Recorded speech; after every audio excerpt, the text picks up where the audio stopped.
Secretary గారికి చెప్పి line departments తో కోఆర్డినేషన్ మీటింగ్ పెట్టించి టీఎస్పీ కింద అయినా సరే లేదా మన స్టేట్ గవర్నమెంట్ ఫండ్స్ తో అయినా సరే సెంట్రల్ గవర్నమెంట్ ఫండ్స్ తో అయినా సరే కన్వర్జెన్స్ చేసి ఈ ప్రాబ్లమ్స్ ని సాల్వ్ చేయడానికి మా వంతు కృషి అంటే ఏదో ట్రై కాదు, ఇది 100% చేయడానికి నేను దోహదపడతాను. Thank you so much.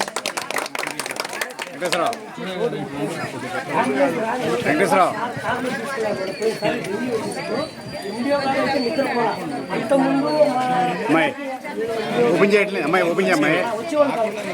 Bhulakshmi పేరు, ఏం పేరు ఆమె పేరు? ఓ లక్ష్మి,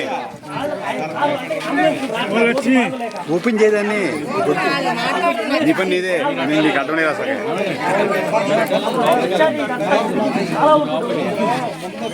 లోపలికి వెళ్ళు, తప్పకుండా కదా.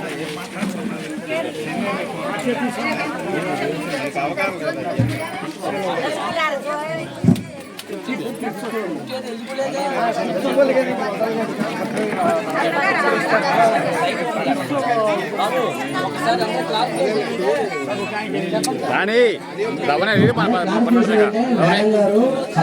ఎక్కువ అది మీకు తెలియాలి. స్టేట్ కి మేడం గారు ఐఏఎస్ అంటే జిల్లా గారు మీరు అది గుర్తుపెట్టుకోండి, మీకు అర్థం కావట్లా.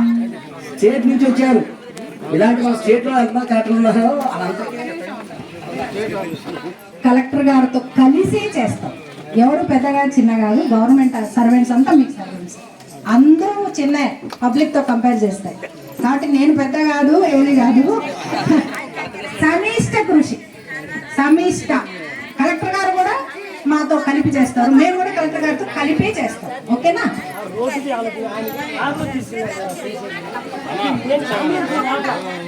రామాయ్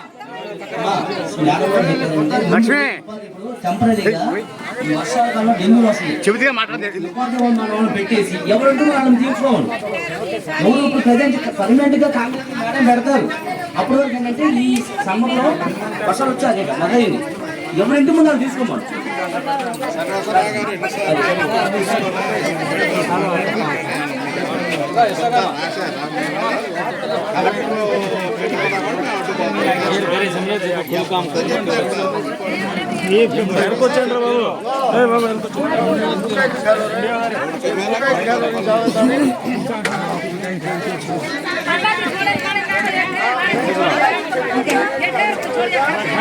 అందరికీ నమస్కారం అండి.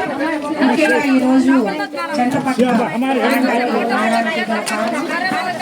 మేము ప్రతి నెలలో 6 చోట్లకు వెళ్ళి వాళ్ళకున్న మౌలిక వసతులు ఎలా ఉన్నాయి, కొత్త శాంక్షన్స్ ఇచ్చినాక ఎటువంటి ప్రోగ్రెస్ వర్క్ జరుగుతుంది అక్కడ, అలాగే గ్రామస్తులకున్న సాటిస్ఫాక్షన్ లెవెల్స్ ఏంటి, ఇవన్నీ చూడాలి అని కొన్ని 5-6 పారామీటర్స్ మన honourable chief minister of the state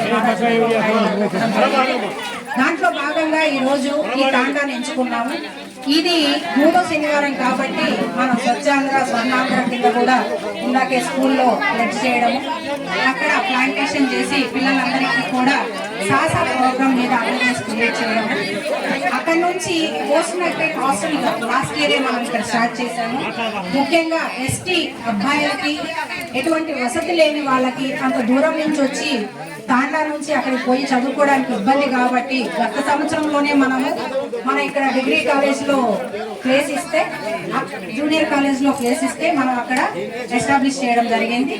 ఇంకా పిల్లలకి ఇంకా ఎక్కువ వసతులు కావాలంటే కూడా రాబోయే రోజుల్లో పోస్ట్ మ్యాట్రిక్ హాస్టల్ ని కన్స్ట్రక్షన్ ఒక 3 కోట్లు పెట్టి కన్స్ట్రక్షన్ కూడా చేయడానికి ప్లేస్ వెతుకుతున్నాము. ప్లేస్ దొరికితే మన పిల్లలకి ఆ వసతులన్నీ కూడా మిగతా వాళ్ళకి ఎట్లయితే వస్తుందో వాళ్ళకి రావడానికి కూడా మనం పోస్ట్ మ్యాట్రిక్ హాస్టల్ ని శాంక్షన్ చేయడం జరుగుతుంది. అలాగే ఈ తాండాలో ముఖ్యంగా ఉన్న జనాభా సంఖ్య కన్నా కూడా సమస్యలు ఏవైతే మౌలిక వసతులు ఇవ్వాలో వాటికి కొన్ని డిస్టర్బెన్సెస్ రావడం జరిగింది. ఎందుకంటే ఇది phase 2లో కట్టి ఉన్నారనేది నాకు అందిన సమాచారం. కాబట్టి ఇక్కడ ఉన్న సిసి రోడ్లు గ్యాప్ కానీ, డ్రైన్ వ్యవస్థని బాగు చేయడం కానీ, అలాగే ఇంకొక పక్కనున్న తాండాలో అంగన్వాడీ కోసం అడుగుతున్నారు, అక్కడ కూడా ఎంతమంది పిల్లలు ఉన్నారో చూసుకుంటాం. క్లోరిన్ బాధ్యులు కూడా ఇక్కడ ఎక్కువ మంది ఉన్నారని అంటున్నారు, ఏ కొండూరు లాగా. వాళ్ళని కూడా మేము చూసి స్టాటిస్టిక్స్ తీసుకొని డెఫినెట్గా ఏ కొండూరుకి ఎటువంటి ఫెసిలిటీ అయితే మన కిడ్నీ బాధ్యతల కోసం తీసుకొచ్చామో అటువంటిది ఇక్కడ ఒక సెంటర్ ఎస్టాబ్లిష్ చేయడానికి ఏమేం కావాలో మెడికల్ అండ్ హెల్త్ డిపార్ట్మెంట్తో కూడా మాట్లాడి దాన్ని కూడా తీసుకురావడానికి మేము ప్రయత్నం చేస్తాము.